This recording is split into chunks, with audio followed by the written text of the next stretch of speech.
Distinguished guests, ladies and gentlemen, good morning. Assalamu alaikum wa rahmatullahi wa barakatuh. In the name of the most compassionate and merciful God, as the Master of Ceremony has explained, I will moderate the seminar for this morning. Let me just run through the proceedings of the seminar. We've got 3 segments. We will first start off with paper presentations from a representative of the Islamic Religious Council, as well as the Singapore Buddhist Federation. And then we will have a commentary which will take place after our tea break on the 2 papers presented. And we will conclude the seminar with a question and answer and discussion session at the end. I think we are slightly ahead of time, so if you could allow me to briefly introduce and set the context for the papers that will be presented and also the theme of the seminar. As our guest of honor has mentioned, this meeting brings all of us together to discuss our human condition,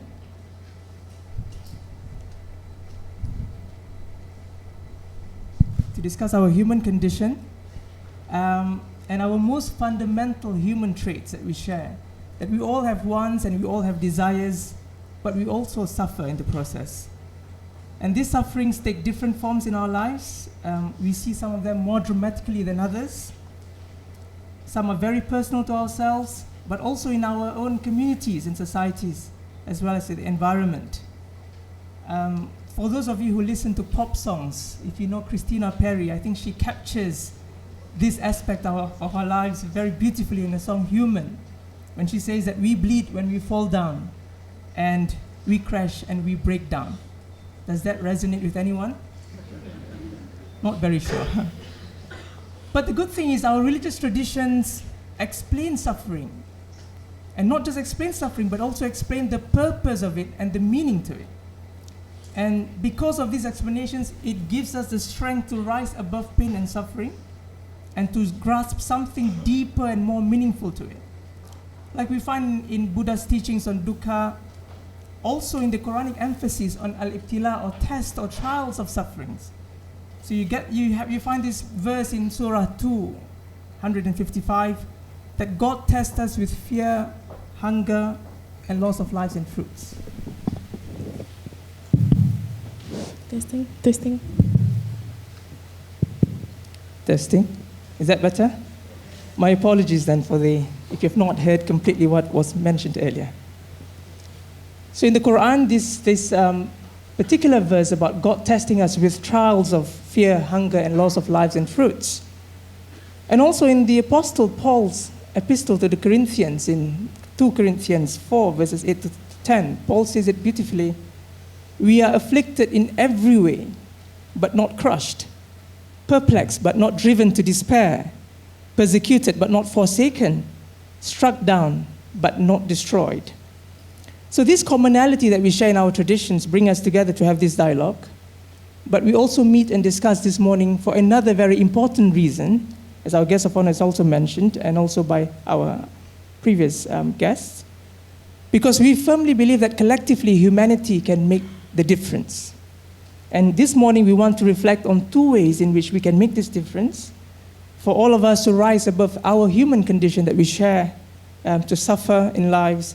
First is to renew ourselves spiritually, and second is to act together, i.e. to call for common action. And I hope it will be a very exciting morning in which we will discuss and exchange ideas on how we could call for action to address human suffering in general. So we will begin now with representative of each of the Muslim and Buddhist tradition to speak to us on their perspectives on the subject. This is not the first time that we are discussing and meeting. For the benefit of those who are aware of this Building Bridges seminar for this year for the first time, our colleagues have met about 3 times in the course of the previous year, and they have discussed several aspects of the subject on human suffering, on consumerism, as well as on our relationship with the environment and the natural world. So now I would like to call upon, from the Islamic Religious Council of Singapore, Ustaz Irwan Hadi Suhaimi, and from the Singapore Buddhist Federation, Venerable Chuan Guan, to join me on stage to deliver their papers, please. Gentlemen, please.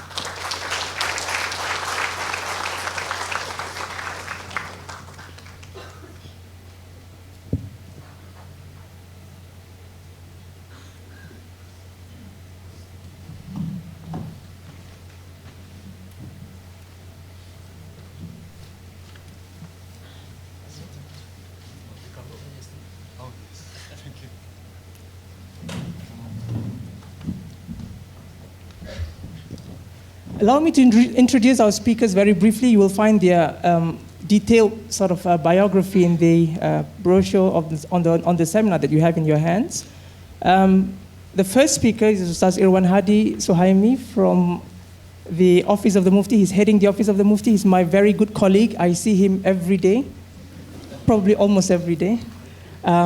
And he graduated from the Al-Azhar University in Cairo with a degree in Islamic law and moved on to do an LLM at the School of Oriental and African Studies in London. On my left is Venerable Chuan Guan, Chair for Dharma Propagation in Singapore Buddhist Federation. I think we did many, many years ago in one of the junior colleges, Catholic Junior College, a presentation, I think I recall now. This is very nice to meet you again. Venerable Chuan Guan and Ustaz Irwan Hadi share many commonalities, I think, beyond their passion and commitment to explain the respective religious traditions to a wider audience and discussing some of these contemporary problems and challenges that we have. They are also very, very savvy with technology. So very active on Facebook. And I particularly like the slogan on Venerable Chuan Guan's website, bite-sized Dharma on the go. So that's very interesting. So let us begin with the presentation by Ustaz Irwan Hadi Suhaimi on the Muslim perspective on human suffering and on the subject in general. And thereafter, we will invite Venerable Chuan Guan to take the rostrum. Ustaz Irwan, please.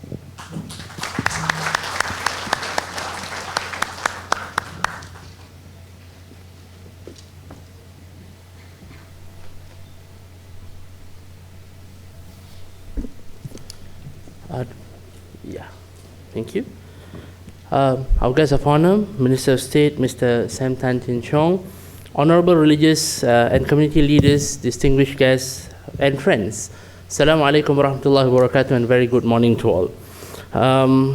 It is indeed an honor to be here on stage with my Facebook friend, Venerable Chuan Guan. We've been speaking on Facebook, yeah. It's always better to meet physically.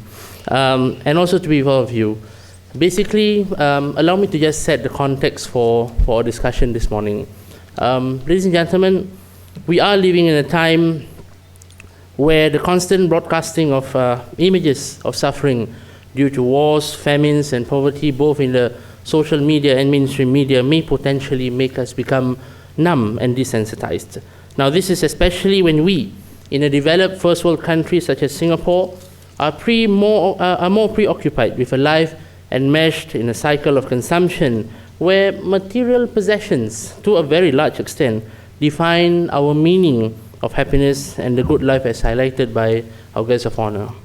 This desensitization from the plight of those who are suffering, if not guided, may almost certainly make us apathetic and even lose our capacity to be compassionate and giving.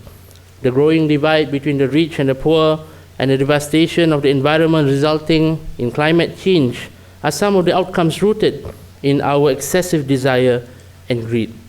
Now, this need for consciousness of human suffering was actually the starting point of the series of conversations between us and our learned and esteemed Buddhist friends from the Singapore Buddhist Federation, together with friends from the other faith communities.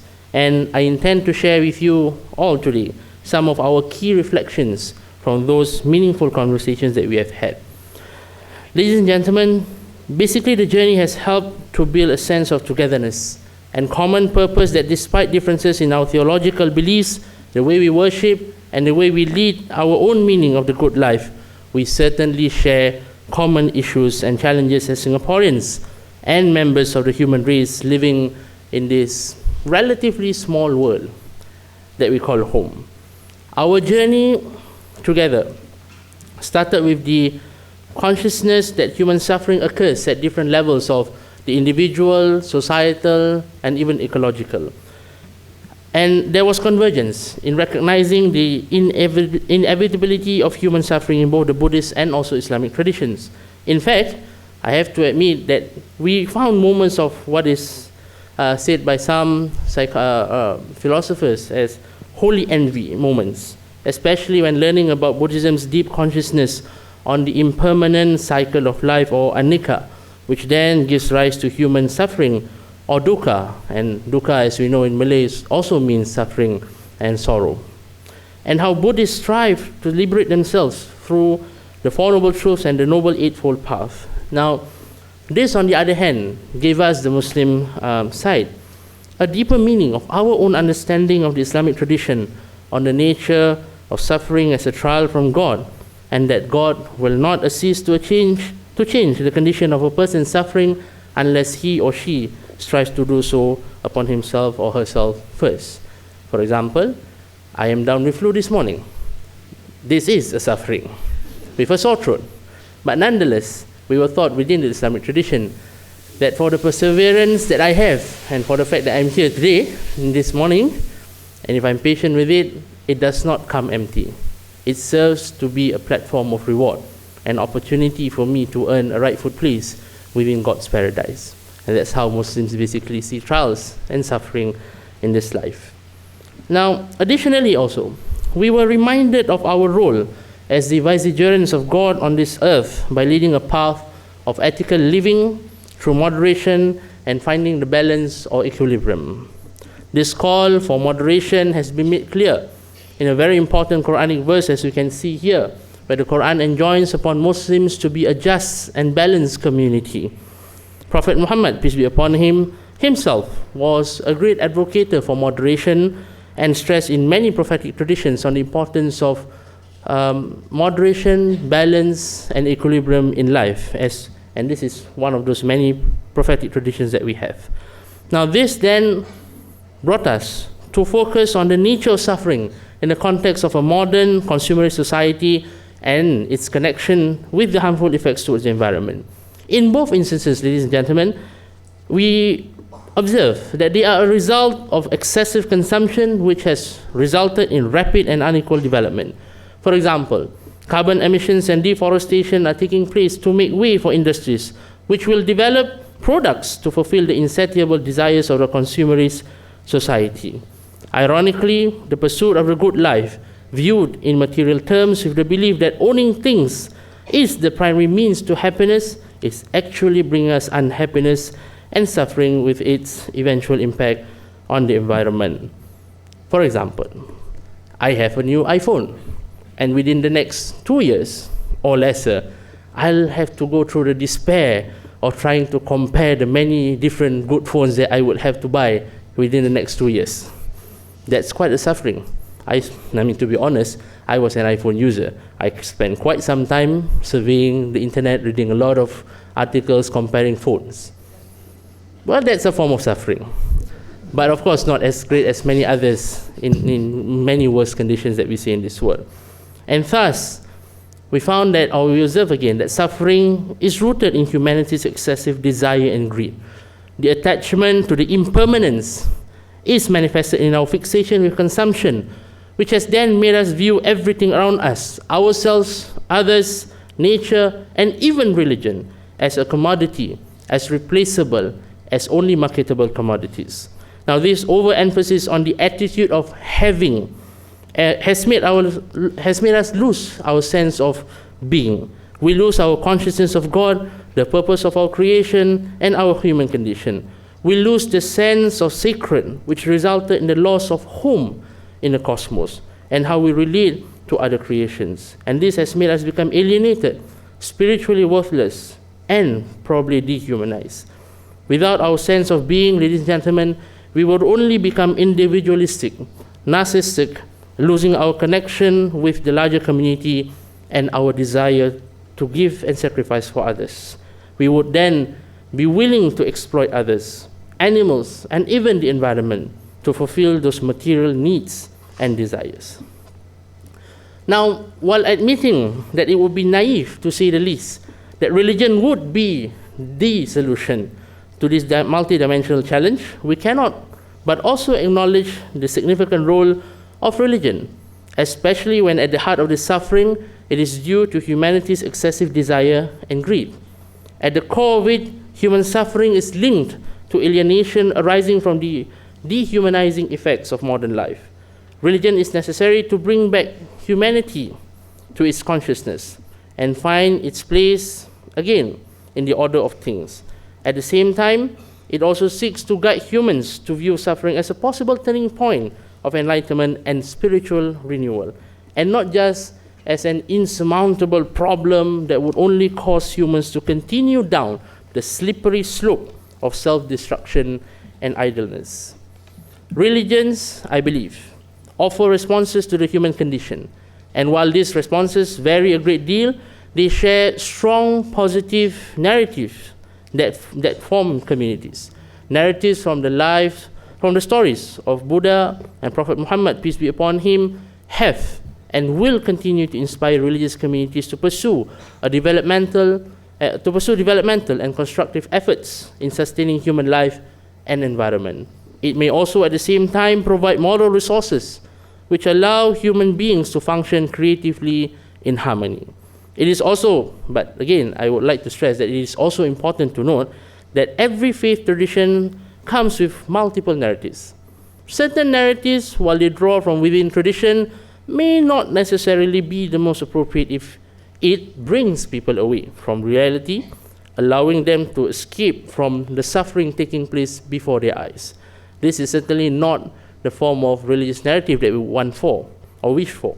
On the other hand, the narrative that we wish for and hope for is the narrative derived from the prophets like Prophet Muhammad and Moses and even Buddha himself, who were conscious of the suffering in their community and actually take concrete steps to confront and liberate people from the suffering. I give you a recent example where we see religious narratives which emerge relating to the recent floods in Malaysia. Now, one narrative focuses on the wrath of God on the people who suffered the flood because of their sins. And the solution was then merely to do mass prayers seeking forgiveness from God. Another narrative moves beyond this and focuses also on the problem of corruption and the lack of accountability of leadership in developing necessary infrastructure to prevent from future floods. Now, the outcome for this latter narrative would be to identify concrete solutions which can actually alleviate the suffering of the people. Now, and therefore, this is where we see the role of religion, and it is to develop more of this latter narrative, this constructive and developmental narrative, without diminishing, actually, the role of prayer, but actually moving people to become active agents to eradicate suffering. Beyond this, in the journey, among the key reminders for us, the Muslim side particularly, we saw the need to revive our own resources from within the Islamic tradition. And this entails building the Muslim consciousness of the human condition and the socio-historical context, which will in turn drive a sense of social responsibility. We also observe that there is importance for us to revive our spirituality, not just any spirituality, but a developmental spirituality, and a spirituality which calls for sustainable living amongst societies in terms of social, economic, intellectual, and many other aspects. And beyond that, we also need to remind ourselves of our role again as God's vicegerents on earth with the trust and responsibility to administer the bounties of God by finding balance and establishing harmony in this earth. Now, this would mean finding the balance to live ethically and having a sense of responsibility for ourselves and others. Ladies and gentlemen, ultimately, we don't want religion to only be an opium for the masses, but more of a natural vitamin, an organic supplement, or at times even energy bar, for us to continue to sustain goodness in this world. Now, while much of the series of conversations have actually dealt with understanding the common challenge at the level of ideas and understanding, they have certainly provided us the impetus to revive our consciousness of the suffering and find the deeper connection of how our respective religious traditions can actually find constructive solutions to the challenges that we face. And we feel that the next step is to have a multi-faith platform which provides the space for different faiths to come and work together on a common area of concern while at the same time learning from one another. The Common Action Initiative should have these following characteristics. Now, I believe in the creativity and the creative juice which is flowing in this hall today. And that's why in my sharing, I'll just give some of the characteristics. I wouldn't give actual ideas, because I believe in the power of people coming together. We have a lot of hackathon nowadays, and I think we can use the Pigeonhole later on for you to share with us what are some of those very creative ideas that we can actually come together and initiate a common action between all of us. So basically, the three characteristics: one, action-oriented. The initiative will need to move beyond mere discussion, but focus more on solving common problems. The learning process is realized by doing and engaging with the issue rigorously. Participants need to be connected with diverse groups and harness the value of multiple perspectives. And it must be asserted here that one of the most important perspectives which need our attention in us initiating any common initiative would be the perspective from individuals who have and are still undergoing the different sufferings. In initiating action to uplift suffering, it would be problematic to only look at sufferings from a privileged perspective. We will not be able to understand the real suffering. Our Prophet, Buddha himself, and many of the charismatic leaders of our faith communities, they were living with people. They went through the suffering. They saw the suffering. They knew what were the people suffering from. And therefore, then they can initiate a more effective and more productive way of solving issues and problems, instead of looking at it from a high standpoint, from some ivory tower. That's not something we wish for. Secondly, any common initiative would need to be future-oriented. We need to focus on young people as they represent our leadership for the future. And the initiative should help to develop their character by infusing some of the core values required to deal with the challenges of the future. Now, this demands a rethinking of our religious curriculum, which can be synthesized with other learning values from other religious traditions without sacrificing the integrity of the core beliefs of our respective religious traditions. This inclusive approach, we believe, will move the future generation away from parochialism and view challenges at the broader level. And lastly, any common initiative should also be impact-oriented. The initiative will need to attempt to go beyond the superficial, which is typically through one-off efforts, but instead focus on building deep knowledge and connections between people, like real connections, like me talking to Venerable through Facebook, beyond than just normal events that we have together. Actually inspire friendships, because it is from friendships that a lot of goodness will emanate from. And it may start small. In fact, it should start small. But most important, it will be sustained, and it may grow into something which will create significant impact. Now, one good example is the Interfaith Youth Corps, a Chicago-based nonprofit organization which has, since its founding in 2002, evolved into a key interfaith movement in the US, spawning various universities and colleges. An adapted version contextualized to Singapore's social realities can be developed, driven by representatives from our different faith communities. And one such local initiative was the Ignite Faith, Interfaith Youth Leaders and Mass Youth Retreats, organized by Character and Leadership Academy in partnership with Agape Group Holdings, the IRO, and Taoist Federation Youth Group. Such local existing platforms can further be promoted amongst the youth of our community and should be actually, in my view, be made part of their religious curriculum that they go through. Ladies and gentlemen, our series of conversations between Muslims and Buddhists on how our respective religious traditions view the reality of human suffering has brought us not only closer to each other, but also closer to our understanding and appreciation of our different religious traditions. It has reminded us of the core teachings of our own religious traditions and how they should be viewed with respect to the challenges of human society. The cross-fertilization of ideas and mutual learning through the little sharing that we have done reminded us to draw upon religious narratives which will liberate rather than escape the problems of the day. Now, this means orienting ourselves towards a more socially engaged faith which finds solutions to common problems affecting human society. A socially engaged approach can be an inclusive platform where we can come together without worrying about sacrificing our own religious integrity and compromising the core beliefs of our faith. Ultimately, we seek to benefit all of humankind and not just our community by building more bridges, enhancing the existing ones for generations to come. Thank you.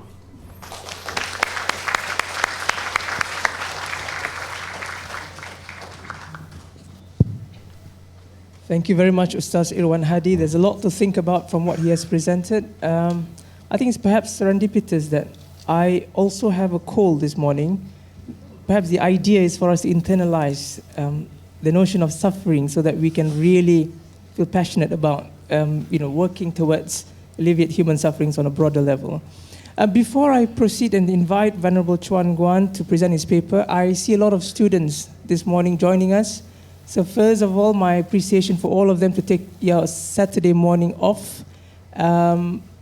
I suppose you all just have had your exams as well, so thank you very much for coming and joining us, but also to encourage you as you listen and reflect on what is being presented. If you have questions, and this is directed especially to the students, you have questions on the notions, concepts, ideas, or you think differently, please start writing them down because they will be very, very useful in the ensuing discussion after the break. Now, without further ado, I would like to invite Venerable Chuan Guan to present his paper. Venerable, please. Thank you.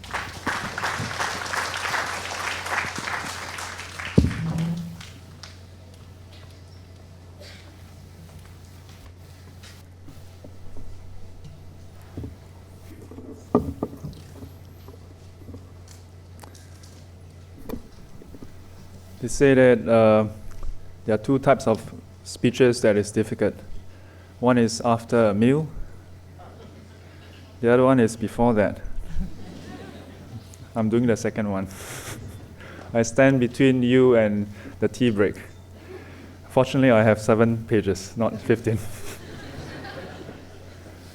Good morning, Mr. Sam Tan, Minister of State, PMO, and MCCY, Venerable Sek Wan Ping, my esteemed counterparts from the Muslim faith, brothers and sisters, a very good morning. Suffering. For those of you who have written papers before, you know what suffering is. We went through that. It is said that without suffering, one cannot really know what happiness is. In this Building Bridges program, we focus on suffering. We look at what it really means to us between the two faiths, what we have to offer to put an end to it. Not just to look at suffering, but how it comes about, its purpose, and also how to end it. There are 3 main aspects that we went through. First, on the individual level, then on the social level, and finally on the ecological level.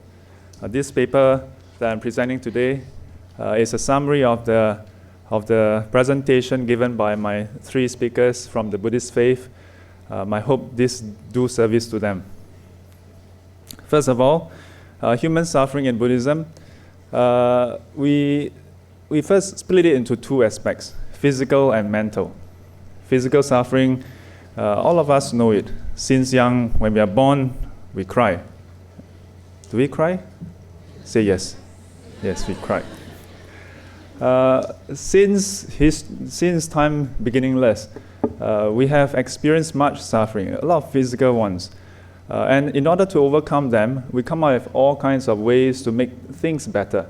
For example, the very invention of aircon allows us to be in this room without being suffocated. Yeah? It allows us to have a lot of improvement in the quality of our life. Improvement in technology, improvement in medical science has removed much of our suffering. But today, in this day and age, suffering has sort of transformed, taken a different form. Didn't quite go away. We can still see the word suffering in dictionary.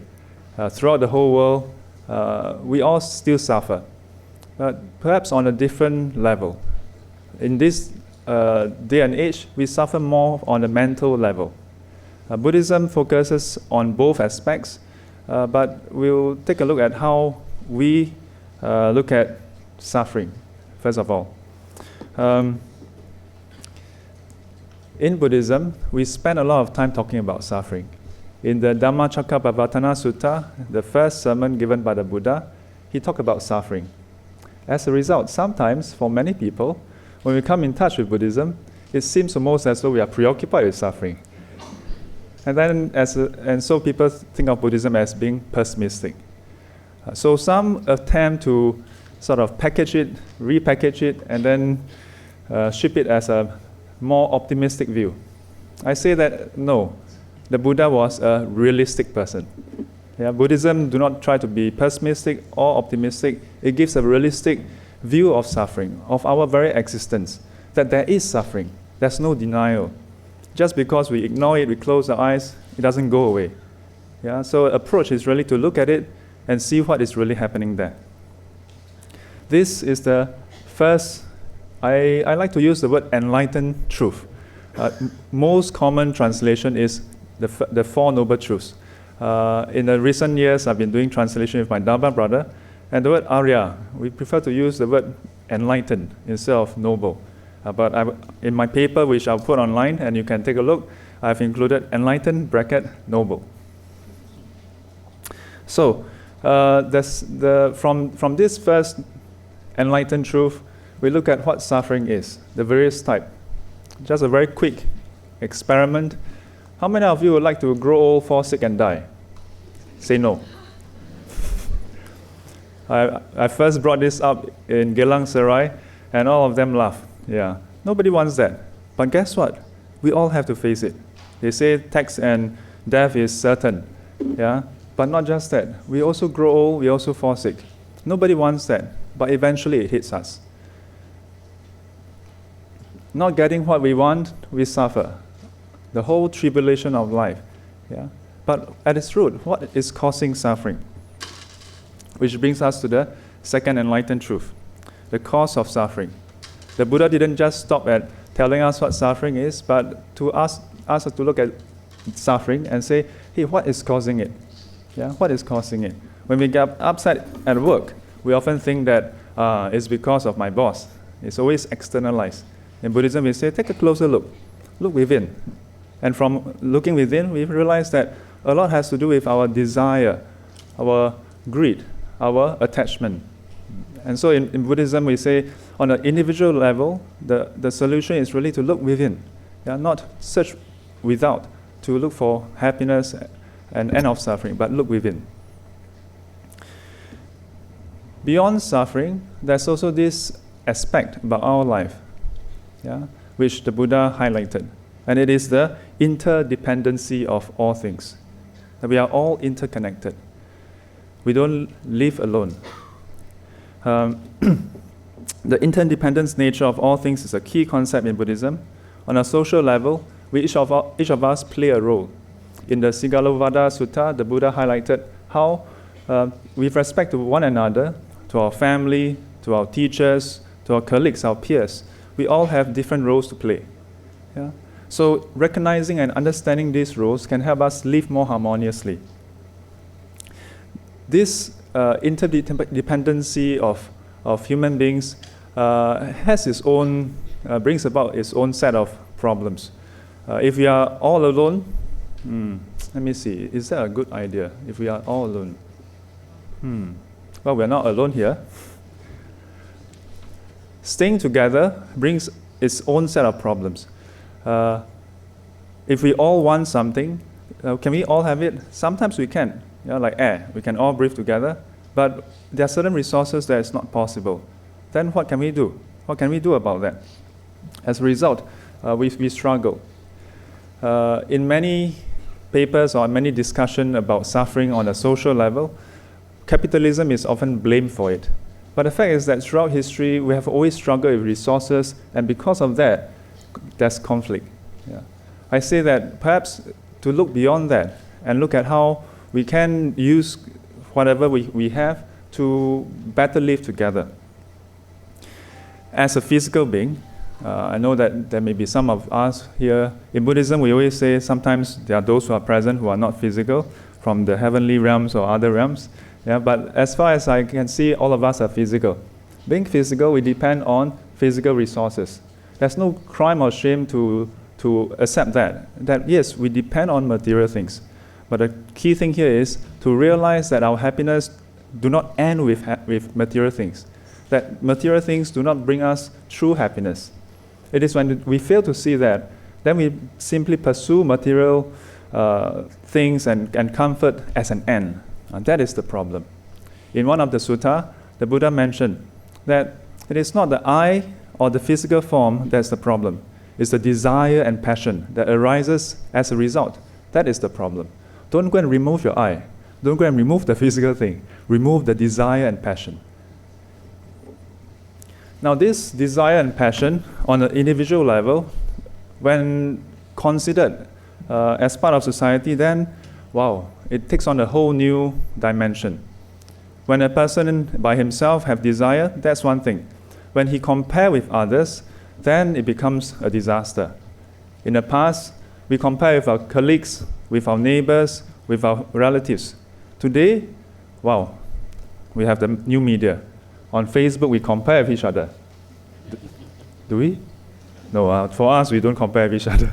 But for many people, it becomes a tool, not just for sharing happy things, but this sharing creates a source of comparison on a global scale. Anything you post online stays there virtually forever and becomes known to the whole world. Your trip to a very nice place becomes a source of envy for others.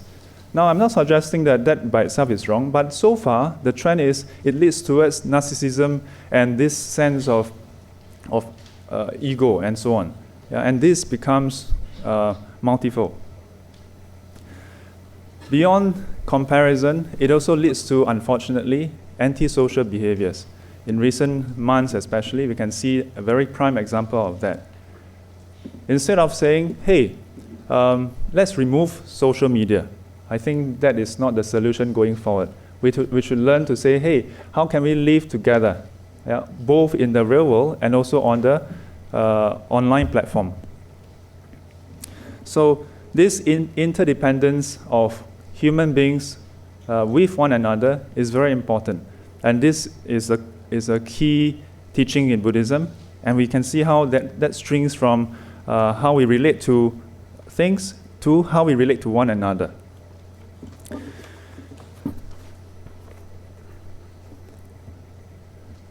Beyond social impact, our actions also play a role on each other and also on the environment.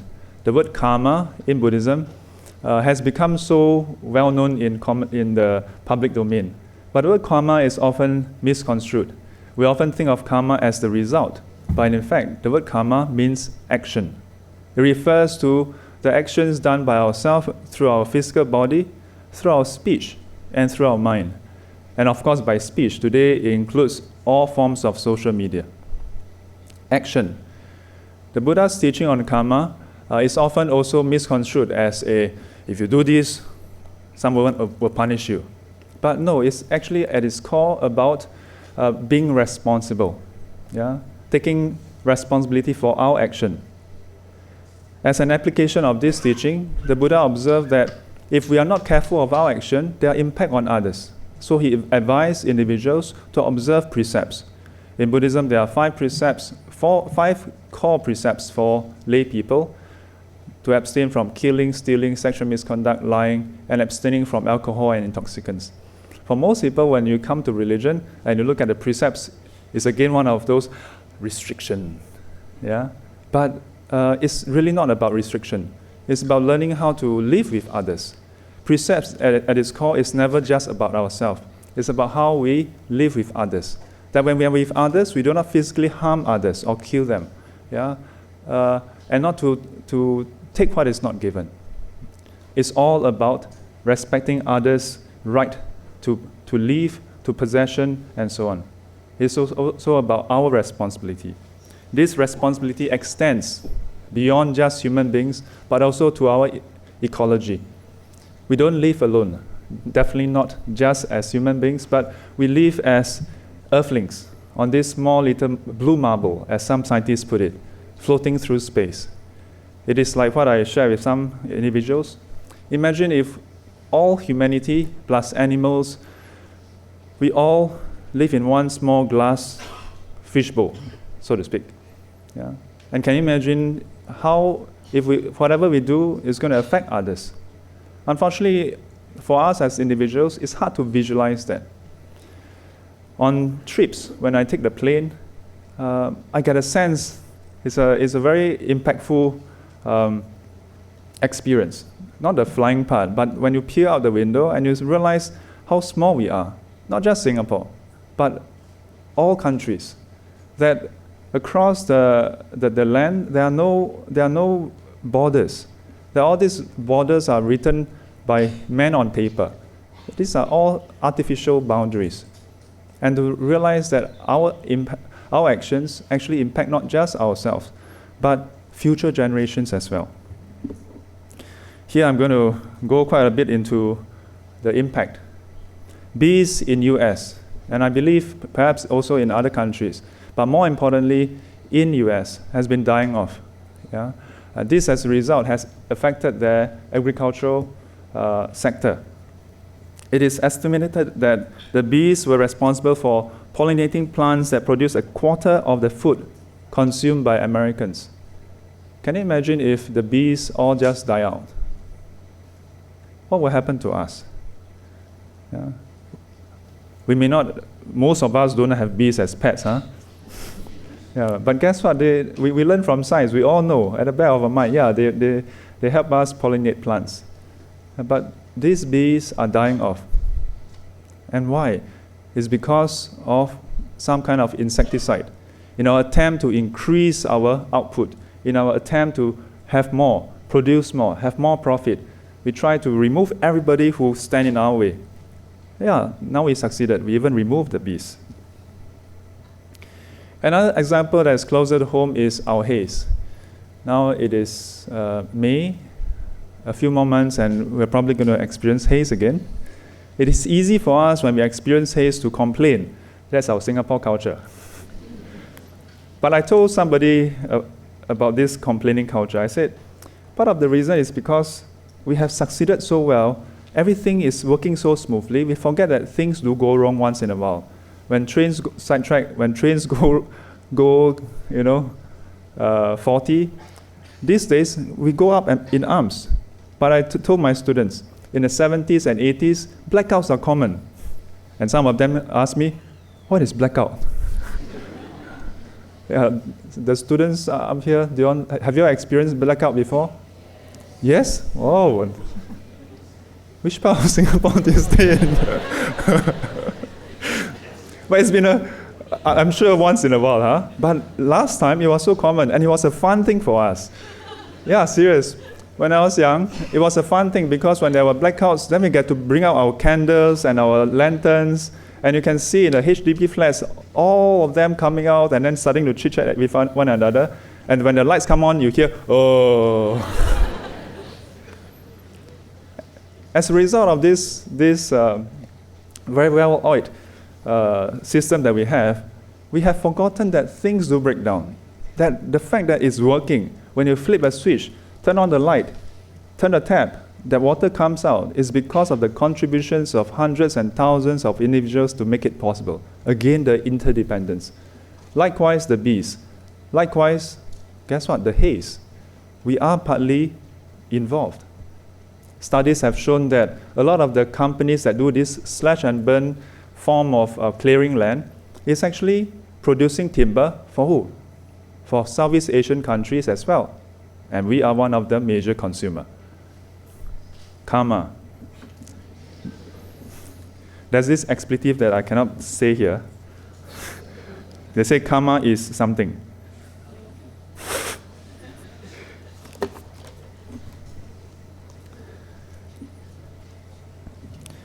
Needless to say, what goes around, come around. On the ecological level, then it affects even those who didn't do it, yeah, including those poor animals. Whenever there's haze, we complain about how we cannot breathe properly and things are smoky and hazy. But I wrote a few years back that, when there was a major haze a few years ago, it kind of gave me a very interesting experience.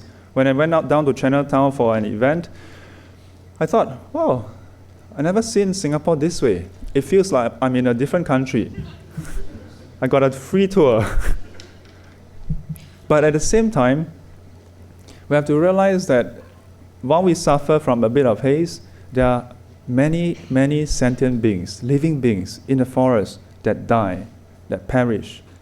It's really not just about us. In one of the sutta, the Buddha mentioned about how we have to be aware that the impact, the degradation of the environment is due to our degradation of morality.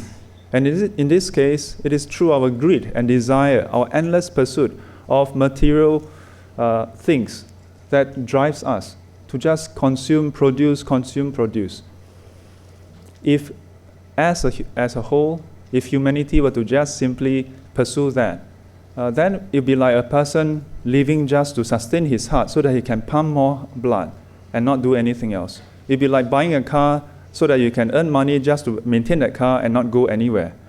What is the point of having that kind of life? Understanding the interconnectedness of our actions with both ourselves and also the ecology and animals is very important. But fortunately, this is not all dark and gloomy.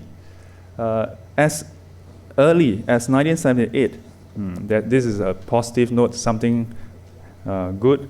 And I'm very thankful for this opportunity to participate in this and to do the summary, because then it gave me some homework to go and do some research, And I found out that China is known for its very polluted cities, as far as the air is concerned. But back in 1978, it started this grand project, the Great Green Wall. Way back in history, China built the Great Wall of China to fend off the invading army. In 1978, they built this Great Green Wall to curb the movement of the desert. And so, what did they do? They built this area of 4.06 million kilometers squared. What does that mean to us? While it's so far away from us, such efforts does improve the ecology.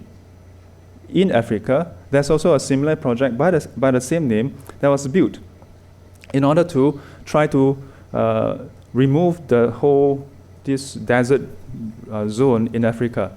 These efforts are very heartening. Right? In our own backyard, in CNN, back in 2009, they even cited 12 reasons why Singapore is the greenest city. Having visited many countries, I find that Singapore has much to be, not so much proud and haughty over, but to be thankful for. Back in the 70s, where everybody is just busy trying to make money, we make this very profound decision that we should green the country. Not just have a few gardens, but make the whole country a garden. And that's thanks to our late Mr. Lee Kuan Yew.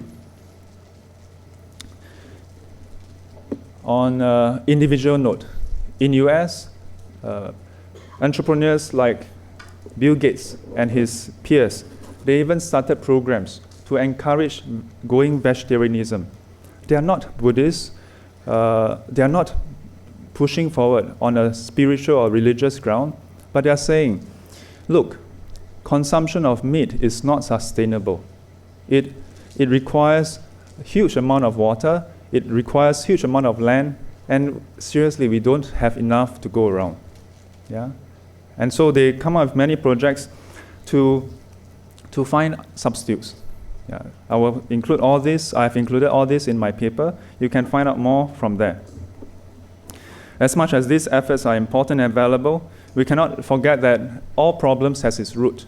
And what is its root?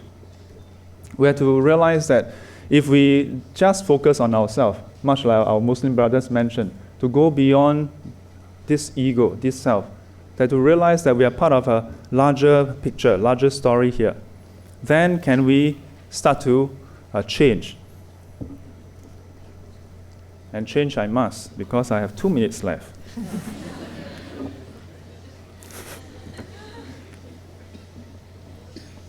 We have this potential to live together in harmony. Let us not throw away our this precious time together here on earth. Let us work together. To sum up, there are 3 key points I want to leave you all with. Interdependency, to recognize that and to see it in our everyday life, and that changes our mindset. In Buddhism, what we call the Noble Eightfold Path or Enlightened Eightfold Path starts with right view. Only when our mindset has changed, then our actions will follow. The other thing is compassion. To not just care about our well-being, but to also have sensitivity towards others' suffering. It is not just about us, really. The last thing is sufficiency or sustainability. Do we need another new car? Do we need another new house? How many rooms do we need anyway? I often tell people, even if you have a house with 10 rooms, what are you going to do? Sleep in the first room from 10 to 11, wake up, go to the second room, and then at 12, go to the third room? In a spirit of interfaith harmony, I'd like to also share a parting note. Oftentimes in interfaith circle, we try to find common grounds, but sometimes we ignore the differences. Let us realize that we don't have to be the same in order to be friends, that we don't have to be enemies just because we are different. Thank you, and I will leave you to remove your suffering.